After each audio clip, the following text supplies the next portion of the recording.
Tuned into the boom room, the livest show in fantasy. Yeah.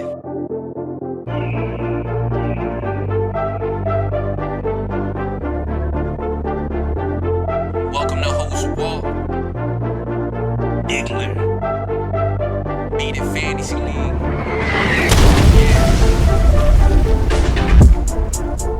Welcome to the boom room, had to get in tune, rocking with the best. Welcome to the boom room, had to get in tune, roster is a mess. Welcome to the boom room, had to get in tune, in it for the checks. Welcome to the boom room, had to get in tune, in it for respect. Few things to address. G5 think he fly, he the Jets. Welcome to week 11 of the boom room. I hope you job turkeys had a great Thanksgiving. But without further ado, let's talk about the action. First up, Machiavellians versus Arizona Ron. No. Oh. Arizona Ron gets his first head-to-head victory led by Garoppolo and Chris O. Man, Machiavellians. Oh, making me look bad, baby. Oh. Listen, you know why fantasy football is so great? Literally, if he would have played the Cowboys defense instead of the Bengals defense, Machiavellian gets the victory. But who would have played the Cowboys defense over the Bengals defense given last week's matchups? Man, this is why it sucks. Now, on to Beat It versus Lincoln Legends. This game was, interesting. It definitely had the league's attention to see the outcome here. Beat It with everything on the line, trying to hold on to the number one seed. Lincoln Legends trying to keep their playoff hopes alive. As the great Rudy Tomjanovich said, never underestimate the heart of a champion. Man, the Legends came out led by Jacobs, Watson, and the Bengals kicker. They took down the number one seed so far this year with a sweet victory. Man, I know Beat It just kept looking at his bench like, I didn't play Pollard. Oh. Will that decision cost him the number one seed? Stay tuned. Now on to the higher power versus Negro. If you recall, a few weeks ago, Negro was on the smackboard taking some cheap shots at the higher power. Oh, but now that it was time to play, let's see what would happen. Higher power was led by Joe Burrow and the Commanders D. He got a solid performance by everybody except for his tight end. Negro players, they played a little below average. I would say this, Negro, careful who you talk shit to. Because we ballers and you not. Now on to TNT versus G5. I fucking hate Kirk Cousins. Just let me get that out of the fucking straight. I'm gonna finish. Listen, the game was there for the taking. G5 was prohibitive favorites. TNT holding it together with duct tape. Had a chance going into the 4 o'clock window. Then Kirk Cousins happened. Listen, I'm going to do this. Travis Kelce, I don't know what the fuck I did to you or why I got to get this shit every time. Kelce hit me with 38. I played Kelce earlier this year. He had the 3 catches for 38 points. I'm sorry, the 4 catches for 38 points on Monday night against the Raiders. I played him last year in a playoff game. He almost single-handedly eliminated me against the Chargers. Enough, okay? You the best tight end in football. Congratulations to G5, who now controls his own destiny for the number one seed. Woo. Now on to Body Bag versus El Cajinos. Wow, listen. This is the best game in our league I can remember in a long time. This game was so good that I actually was watching the Monday night game. I was just focused on their game like it was a regular football game. Let's get to the action. Listen, El Cajinos was up 32 points going into Monday night. He had 2 players and Body Bag had 3, we thought, but he ended up with 4. Now listen, Body Bag may have not understood the rules in the beginning where you only can carry 2 healthy quarterbacks. So he would have to put one of his quarterbacks on the IR in order to sign another quarterback. But he didn't make a move over the weekend. El Cajinos, who Jabroni said playing chess instead of checkers. Is that ironic? He went and signed the only viable quarterback that Body Bag could have picked up. So Body Bag was screwed. Body Bag then went and picked up, I think it was Trace McSorley, the third string quarterback for the Cardinals.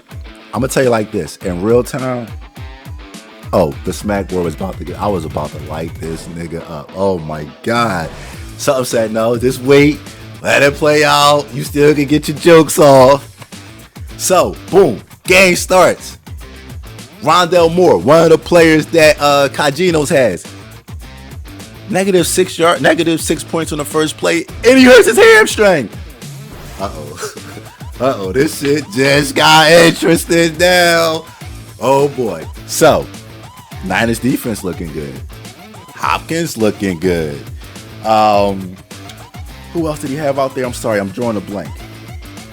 He had his kicker. All doing well, right? Starting to get a little nip and tuck. Kittles makes a big play. Little breather room. And then the fucking unthinkable happens. Colt McCoy leaves the fucking ball game for the third straight quarterback. And I'm saying this nigga looks like a fucking genius.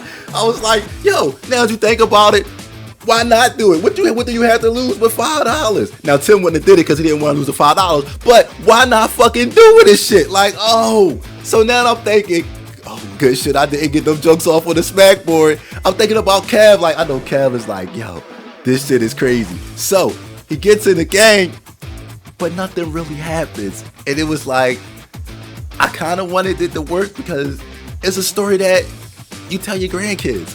This nigga picked the third string quarterback up on Monday night against the 49ers, and it worked. But unfortunately, it didn't work. And then Kev, you can hear him say, put that motherfucker in a body bag. And then he said, Colt McCoy is available. Classic. And that wasn't even the game of the week. Man, that was exhausting. But we got to get it back up, so let's go. Now on 2. The game of the week. Whooping that ass. Jabronis. 2 of the headliners in the league with a lot on the line. Jabronis trying to get back in the division race and the playoff race.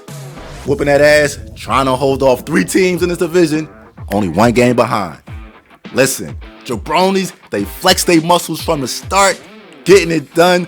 Looking like that team we envisioned at the beginning of the season. Excuse me. Whooping that ass. Unfortunately, he has 6 players on his roster. If you added up their score, it was less than 20 points. Can't win like that. Justin Fields came back down to earth this week, suffered the injury. Hope he's not hurt going forward. That guy's a talent. Jabronis with a much needed win to stay 1 game within the division and now move into a tie for those last playoff spots. Nice job, Jabronis.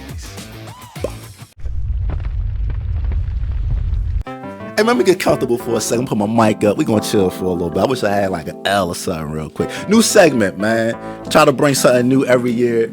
So what I'm going to do is, with the trade deadline coming up, and I thought it was this week, that's on me. The commit set is next. But I'm still going to do the segment anyway. It's called One Trade Every Team Should Make. Let's go. You ready? We're going to go in order of the divisions. First up, Beat It. Beat It trades Tony Pollard and Terry McLaurin for Christian Kirk. Who says no? G5. G5 offers Metcalf and Pittman for Mike Evans. Who says no? Body Bag. He offers Kyler Murray for the Jets running back. Who says no? Machiavellians. This was the one team I could not come up with a trade for. He desperately needs a tight end. And the teams that have the tight ends is just not comparable where I see a fair trade being offered. Sorry, Mac. El Cajinos. He should offer Kirk for the Jets running back and Marquise Brown. Who says no? Jabronis. he should offer Alvin Kamara, David Montgomery, and any one of his receivers for Tyreek Hill. Who says no? Higher power. He should offer Curtis Samuel and Devontae Smith for Christian Kirk. Who says no? Negro. He should offer Geno and Pierce for Amari Cooper and Miles Sanders. Who says no? TNT. We kind of already did it. The Kyler Murray for the Jets running back. It's just too good. It really is. Whooping that ass. Here's my first 3-team trades. I went deep with this one. You ready? In a 3-team trade, G5 receives Juju. Whooping that ass receives Geno Smith. And Negro receives Michael Pittman. Who says no? Last one. The champs. He trades Tyler Lockett and Latavius Murray for Amari Cooper. Who says no? And now no, in this model is 2 players who seem to have the most trade value. And I don't mean like, the best player, but like these 2 players could be traded, that the conversation will go. And the 2 players are 2 wide receivers, Christian Kirk and Amari Cooper.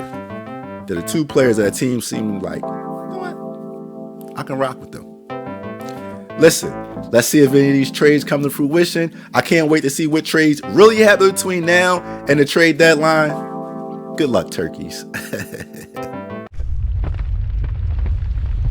All right, listen, we starting to get down to the nitty gritty. But this one is so easy, even Stevie Wonder could call this one Game of the Week. G5, Bread Inc. There's so much on the line. Believe it or not, the game is more important to Bread Inc. If G5 wins, he would have swept the 2 meetings and control all tiebreakers, and basically would need just one more win in the last 2 games to clinch the number 1 seed. However, Bread Inc. wins, he still has to play it out. Man, I tell you what, I would love to have the winner of this game on set next week. Guys, clear your calendar. May the winner come through. I can't wait to see you next week. In the book.